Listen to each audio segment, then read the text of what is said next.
آپ کی ایک دعا آپ کے والدین کا درجہ جنت میں بلند کر سکتی ہے۔ بے شک الدعاء هو العبادہ، دعا ہی عبادت ہے، اور ہم سب کی منزل آخرت ہی ہے۔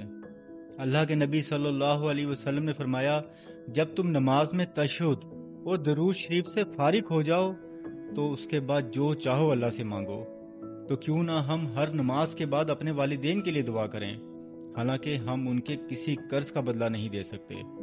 قرآن کی وہ مشہور آیت، رب ارحمہما کما ربیانی صغیرا، اے میرے پروردگار میرے ماں باپ پر رحم فرما جیسے انہوں نے بچپن میں میری پرورش کی۔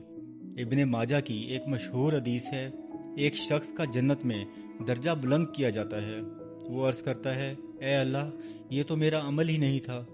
اللہ فرماتے ہیں، یہ تیرے بیٹے کی دعا کی برکت ہے جو اس نے دنیا میں تیری مغفرت کے لیے کی۔ دوستو، ہم اپنے والدین کے احسانوں کا بدلہ نہیں دے سکتے، لیکن کم از کم ہر فرض نماز کے بعد ان کے لیے دعا ضرور کر سکتے ہیں، ان کی مغفرت کی، ان کی صحت کی، ان کے لیے رحمت کی۔ اللہ تعالی ہمارے والدین کو اپنی حفاظت اور رحمت میں رکھے، آمین۔